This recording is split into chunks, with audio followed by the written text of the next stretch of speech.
ሴቶችም እንደዛው እንዳልኩሽ ነው አሉ፣ በጣም ብዙ አሉ። ግን እኔ ሁሌም የምናገረው ለሙሉ ዓለም ታደሰ የተለየ በኢቢኤስ ቴሌቪዥን የምናውቀው ጋዜጠኛ ዮናስ ከበደ ከ40 ሺህ በላይ ህፃናት የሞቱበትን የዘር ማጥፋት ወንጀል የጋዜጠኝነት ሙያዊ ስነ ምግባርን ጥሶ የህፃናቱን ሞት ለመደበቅ ሞክሯል ሲል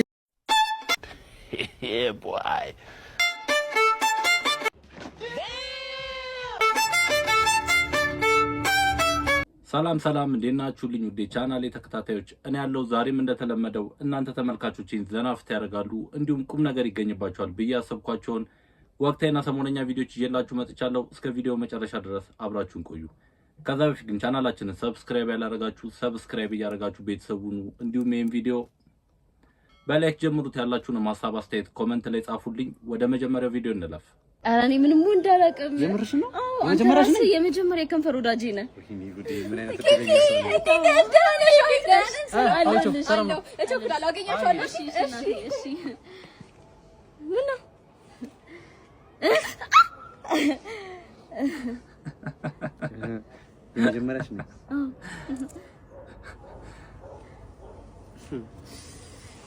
እውነት ነው። በተግባር የመጀመሪያው እንደሆንሽ አሳይተሽዋል።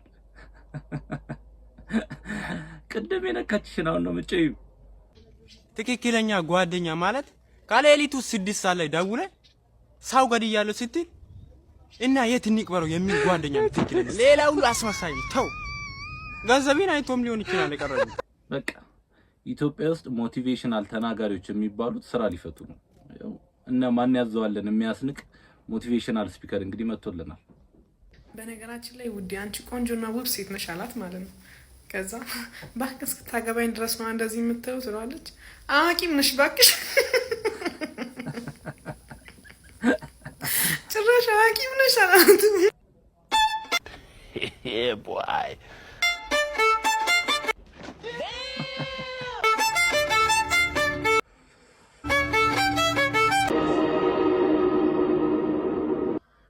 አንዳንድ ሜመሮች ግን ነፍሳቸው አይማርም። ለነገሩ በእናንተም አይፈረድም። አመል እኮ አይለቅም። ከባድ ነው። ሰይፉ ፋንታሁን እነዚህ ልጆች ለማቀሳሰር በጣም የቀለለው ይመስላል። ልጅ ሚካኤል ሰይፉ ላይ ቀርቦ እንደተናገረው ከሆነ በአሌክስ በጣም የተናደደ ይመስላል። በዛ ላይ ደግሞ ከየት ነው የመጣው አላቆም ሲል ተደምጧል። አግኝቼው አላውቅም፣ አንተዋወቅ። ያው የአሌክስ ሙዚቃዎቹ ቀጥታ ስድብ ስለሆኑ ማለት ነው።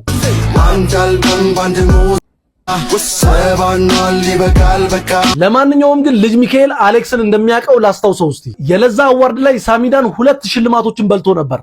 እናም የዛኔ ልጅ ሚካኤል መድረኩን ረግጦ ይወጣል። በምንም ገምተን አልነበረምና እንግዲህ ያለን አማራጭ መውጣት ነው ብለን ተነስተን ወጣን። ታዲያ ቴዲዮና አሌክስ ይሄንን ሙዚቃ ለቀውለት ነበር።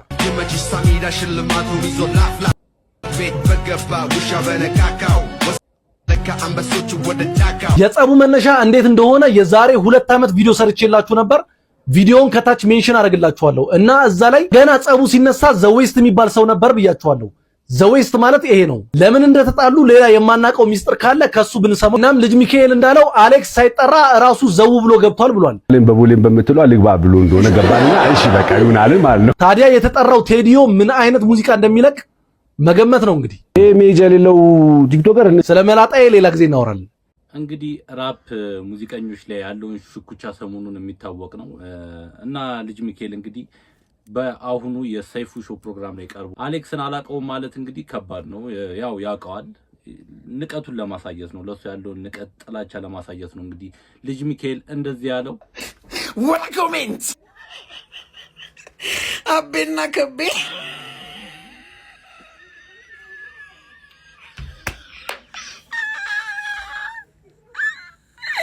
የአብርሃምና የአብርሃም ያርግላችሁ። መልካም ገብቻ ላንተም። አስባችሁታል ግን ይሄን ቪዲዮና ኮሜንቶች እነዚህ ሰዎች ቢያዩት ምን ያህል የሞራል እንትን እንደሚደርስባቸው። አረ ኢትዮጵያን ግን እንደ ኢትዮጵያን ክፉ አለ። አረ ከባድ። አቤና ከቤ ግን ተመችቶኛል። አዶናይ አዲስ ፍቅረኛ ያዘ። በአሁን ሰዓት እየወጡ ያሉ መረጃዎች አዶናይ አዲስ ፍቅረኛ እንደያዘ ነው። በቃ ለነም ይድል ሰጠግነ እንጂ ተስከየው እኮ አዶናይ የነ ፍቅር እኔ እኮ በጣም አፍቅራለሁ። እንግዲህ ሰሞኑን ሶሻል ሚዲያ ላይ መነጋገሪያ የሆነችው ወጣት ነች።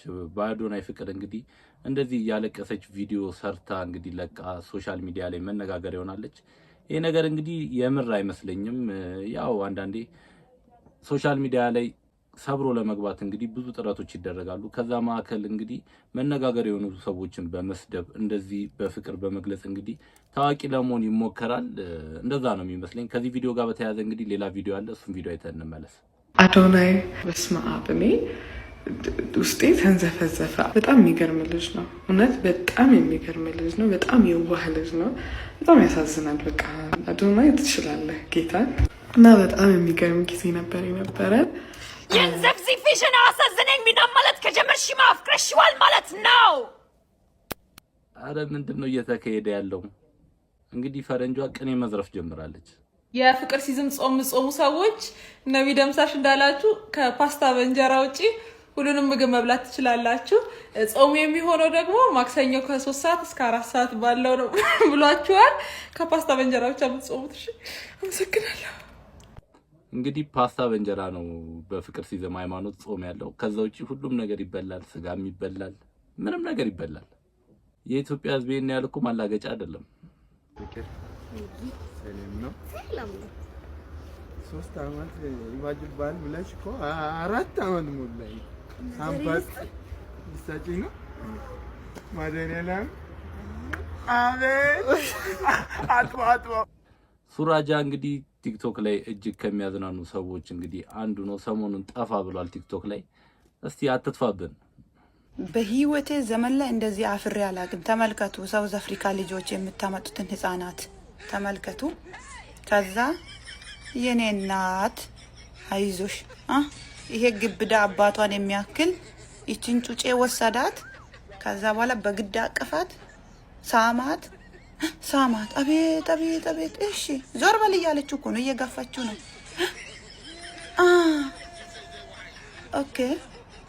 ኦኬ ይኸው ፊቷን አዞረች። እኔ አልነሳም። ምን ልታረግ? የአባቴን የምታክል ሰውዬው ምን ልታረግ? እኔ አላወቅኩም ነበረ። ይቅርታ ቤተሰቦቼ ናቸው የላኩኝ አለች። ይኸው እምቢ አለች። አበባውንም ይዘ ተቀመጥ። ሄደች ጥላው ሄደች። እንደዚህ በህይወቴ ዘመን አፍሬ አላቅም። ስታመጡ ኩያችሁን አምጡ። እችን ህፃን ምን ልታረጉ? የሶሻል ሚዲያ ፍቅር እንግዲህ መጨረሻው እንደዚህ ነው። በፌስቡክ ሲተዋወቁ በቃ ወጣት ነኝ ብሎ እኩያዋ ሆኖ ነው የቀረባት። ግን በአካል ሲገናኙ እንግዲህ ከሷ እድሜ በ10 እና በ20ዎቹ የሚበልጥ እንግዲህ ጎልማሳ ሰው ገጥሟት እዛው ፊት ለፊት አልፈልግህም ብለው እንግዲህ ሄዳለች እየተባለ ነው። እሷን እንግዲህ ደቡብ አፍሪካ ድረስ ከፍሎ ብዙ መስዋዕትነት ከፍሎ ነው ያመጣት። ግን እዛ ስትደርስ ያየችውና የጠበቀችው ነገር እንግዲህ አንድ አይነት ስላልሆነላት ትታው ሄዳለች። እዛው ፊት ለፊት ላይ እንግዲህ ስንት ካሜራማን ስንት ጓደኞቹ እያሉ። በዚህ ጉዳይ ላይ ምን ትላላችሁ ተመልካቾቼ? ያላችሁን ሀሳብ አስተያየት ኮሜንት ላይ መጻፍ እንዳትረሱ። ወደ ቀጣይ ቪዲዮ እንለፍ። እስኪ ዝም ብለህ ከምትቆለት ለምን አታግዘኝም? ምን ላግዝሽ? ይኸው ጎመኑ ቀንጥስ። ምን ያቀነጣጠስ ቃማ? አይ ዛሬ ይቅርብኝ፣ አልቅም። እርፍ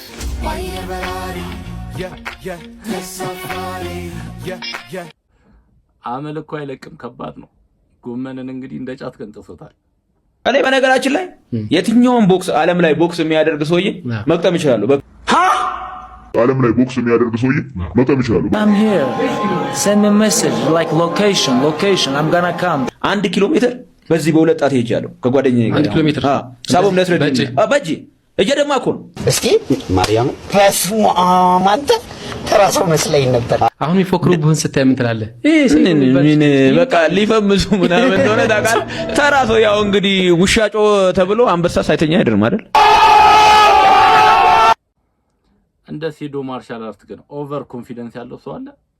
ሶሻል ሚዲያ ላይ የሚሰክሰው ሳክስና በእውነታው ዓለም እንግዲህ ያሉት ነገሮች እጅግ ፍጹም የማይገናኙ ናቸው። ኢትዮጵያ ውስጥ እንግዲህ እኔን የሚችል ፋይተር የለም ብሎ በስፋት ያወራል ሶሻል ሚዲያው ላይ። ግን ከዚህ በፊት ጆኒ የግጥሚያ ኢንቪቴሽን ልኮለት እንዳልተቀበለው ይታወቃል።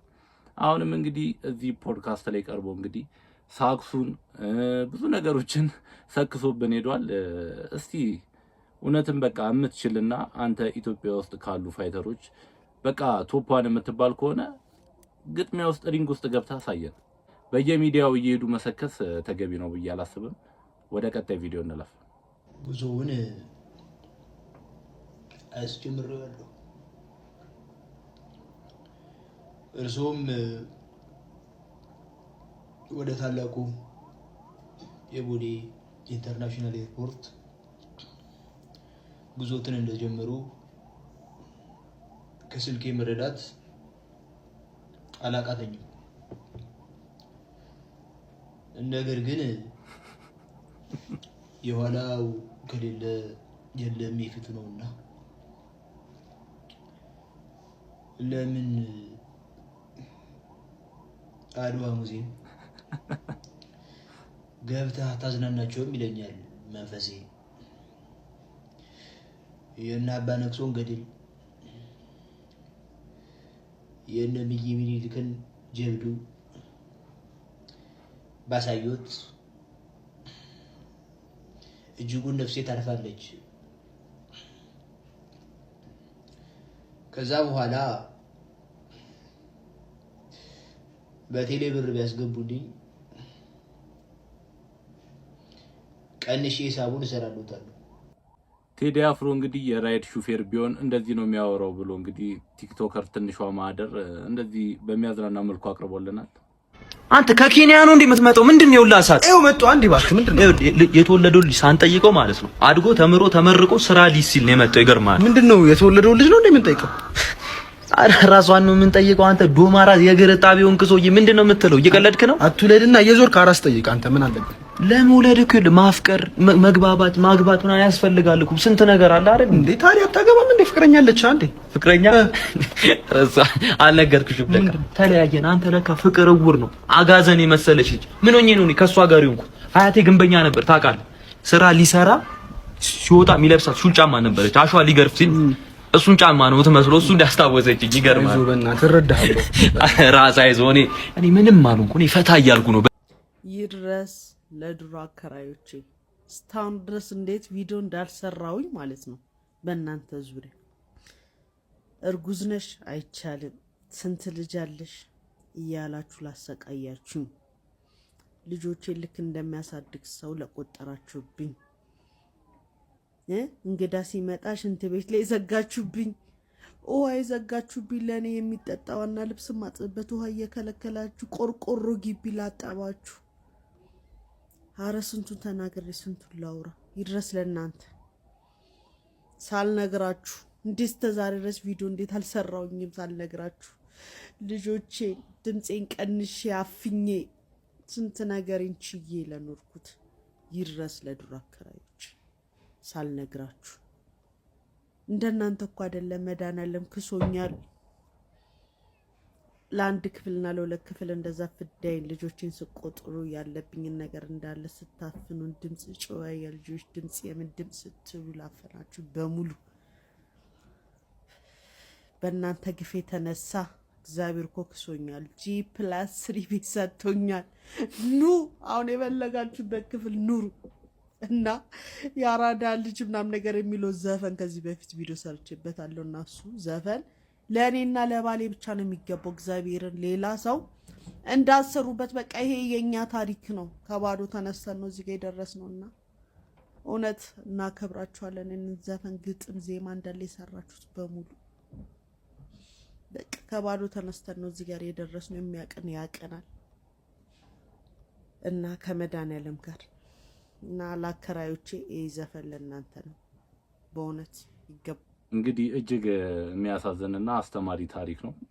ከዜሩም ተነስቶ ትልቅ ደረጃ መድረስ እንደሚቻል ነው እንግዲህ የነገረችን እና ምን ለማለት ፈልጌ ነው ተመልካቾቼ፣ አብሶ ለሴቶች ንብረትን፣ ሀብትን፣ ዝናን፣ ንዋይን አይታችሁ ወንድ ልጅን አትቅረቡ። አብራችሁም ሰርታችሁ መለወጥ ትችላላችሁ ብዬ ነው ማስበው እንደኔ። ይሄን ስል እንግዲህ ይሄን ስናገር ብዙ ሴቶች ኮመንት ላይ ልትናገሩና ልትሳደቡ ትችላላችሁ። ግን እንደዚህም በቃ የሚመሰገኑና ወንድ ልጅን ንብረት ንዋይ አይተው ሳይቀርቡ እንግዲህ ከዜሮ ተነስቶ ምንም የሌለውን ሰው አብሮ መለወጥ እንደሚቻል እንግዲህ አስተምራናለች። ክብር ለእንደዚህ አይነት ሴቶች ክብር። ሴቶችም እንደዛው እንዳልኩሽ ነው አሉ፣ በጣም ብዙ አሉ። ግን እኔ ሁሌም የምናገረው ለሙሉ ዓለም ታደሰ የተለየ አድናቆትም ፍቅርም አለኝ። የሄኖክ ድንቁ እንግዲህ ሰሞነኛ ይህን ኢንተርቪው አይተው ለሙሉዓለም ታደሰ እንግዲህ ፍቅሩን በእንደዚህ አይነት መልኩ ገልጾላት እያለ አንዳንድ ሶሻል ሚዲያ ተጠቃሚዎች እንግዲህ የሄኖክ ድንቁን የበፊት ስብዕናና ባህሪ በማስታወስ በሶሻል ሚዲያ ከሙሉዓለም ታደሰ ጋር እንግዲህ በኤአይ ፎቶአቸውን እንደዚህ እያቀናበሩ እየለቀቁ ይገኛሉ። ይሄ ነገር ፍጹም ተቀባይነትና መጥፎ ድርጊት ነው ማለት እፈልጋለሁ። ይሄን የምታደርጉ ሰዎች እንግዲህ ከድርጊታችሁ እንድትቆጠቡ ስል በፈጣሪ ስም ጠይቃችኋለሁ። ወደ ቀጣይ ቪዲዮ እንለፍ። ጉቺ ራሱ በኋላ ነው ተቆርጦ ሳይው የጉቺ እንትን አየሁት። እኔ ጉቺ ብዙ ነገር ተናግራለች፣ ብዙ ነገር ተሳድባለች፣ ብዙ ነገር አዋርዳለች። ስትናገር እኔ የተናገርኳት ከሷ በላይ የሚቀርብ ሰው የለም ነበር። እኔን በደንብ ታቀኛለች። በመጀመሪያ ጊዜ ዱባይ ሲሄድ ያገኘች ይፈልጋ እሷ ነው። ፎቶም በስንት ጣጣ ነው ልውሰድ ብላ ወሰደችው። ኬክ 3 ቀን የቆረሰች ስታመሰግንም አይቻልም። ጥሩ ነው፣ የፍቅሯን ነው። ግን እሷ አሁን ያን ተናገረች ወጣ ምናምን ብዬ በሴቶች ላይ ቂም የሚይዝ ሰው አይደለም። ይመችሽ ጉቺ፣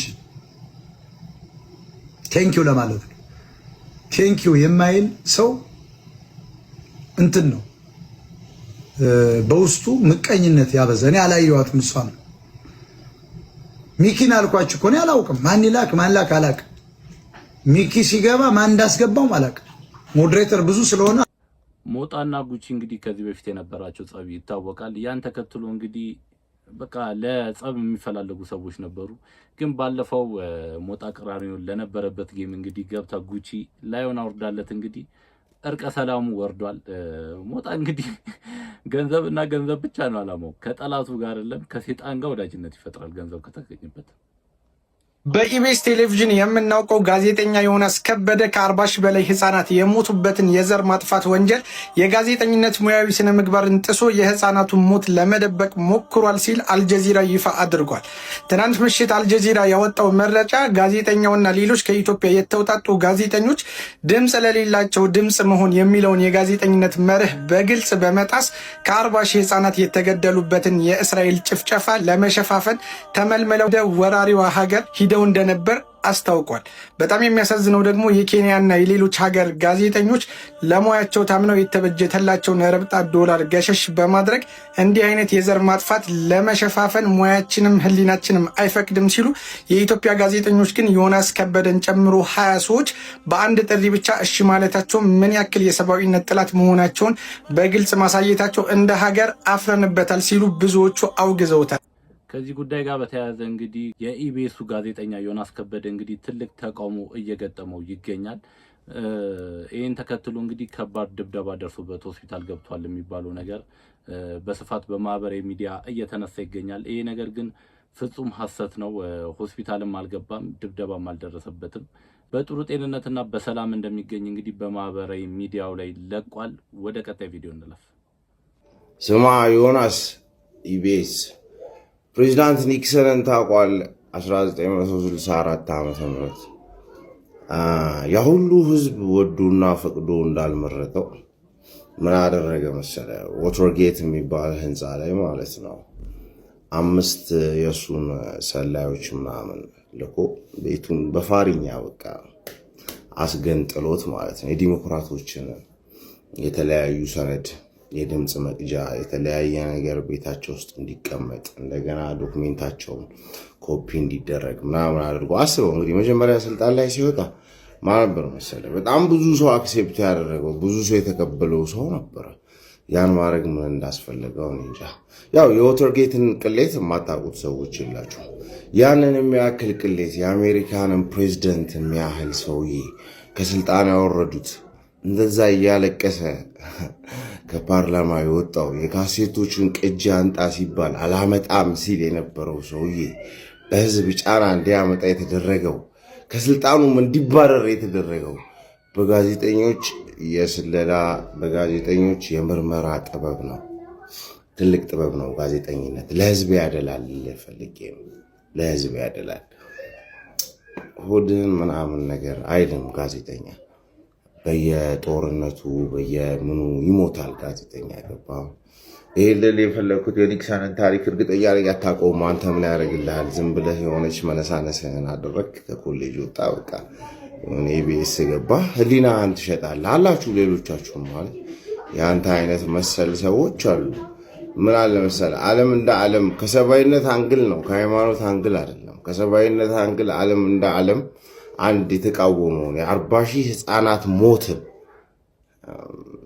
እሱን ስም ለማደስ አውሮፓና አሜሪካ ውስጥ አልቻለችም። ያቺ ሀገር አፍሪካ ውስጥ መጣች። አፍሪካ ውስጥም ብዙ ሀገራት ፈቃደኞች አሉ። ያንተ አይነት ሰው ግን ያንተ አይነት ሆዳሞች ግን ያሳዝናል። ማለት ምን እንዳለ ታውቃለህ። ግን ዘገባ ምናምን ብትሰራ ደግሞ ሞር ይገርመን ነበር። እና አልጀዚራ እና ቢቢሲ ምናምን ስለረገጡ ሳይሆን እንደዚህ አይነት ሰው አመስለኝም ነበረ ኖርማሊ። እና ከህሊናሽ ጋር አባቢ ህሊና ይበልጣልሽ። ያው ሲኦልም ገነትም ያለው እዚህ ውስጥ ነው ብዬ ስለማመን ነው። መልካም ከሰዓት ይሆናላችሁ ጋይስ። ከዚህ ጉዳይ ጋር በተያያዘ እንግዲህ ጋዜጠኛ ዮናስ ከበደ በሶሻል ሚዲያ እጅግ ሲበዛ ከፍተኛ ተቃውሞ እየደረሰበት ይገኛል። በዚህ ጉዳይ ላይ በተያያዘ እንግዲህ ተመልካቾች ያላችሁን ሀሳብ አስተያየት ኮመንት ላይ በነፃነት መግለጽ እንዳትረሱ። ወደ ቀጣይ ቪዲዮ እንለፍ። ፎሎሮቼ ዛሬ በጣም የማፈቅረውን ነገር ልነግራችሁ ነው የመጣሁት። በጣም የምወደው ነገር ቢኖር እግዚአብሔርን ነው የምላችሁ፣ ዮሐንሷን ነው የምላችሁ። እንደኔ በፍቅር የምወደው ነገር ቢኖር በባስ መሄድ ነው። እግዚአብሔርን ነው የምላችሁ። በ30 ብር በምን እንደ ልብ የሚሄደው በፍቅር የምወደው ነገር ቢኖር በባስ መሄድ ነው። እግዚአብሔርን እንደኔ ባስ የምትወዱ ሰዎች ፎሎ፣ ኮፒ ሊንክ፣ ሼር አድርጉ። ባስ በጣም ፍቅር ነው። ክርስቶስን ከየትና የት ሀገር ውጣ ውረድ የሌለው ነገር ቢኖር ባስ ነው የኔ ውዶች። ስለዚህ ፎሎ፣ ኮፒ ሊንክ፣ ሼር አድርጉ እንደኔ ባስ የምትወዱ ሰዎች። እኔ አውቄ ነው በሪያድ ምናምን የምላችሁ ዘመድ ሲሸኘ ነው ሁልጊዜ አያም ባስ። ኦኬ እንግዲህ ተመልካቾቼ ለዛሬ ይዤላችሁ የመጣሁት ቪዲዮዎች ይህን ይመስል ነበር። በቀጣይ በአዳዲስና በወቅታዊ ቪዲዮዎች እስከምንገናኝ ድረስ ፒስ ይመቻችሁ። መልካም ሳምንት።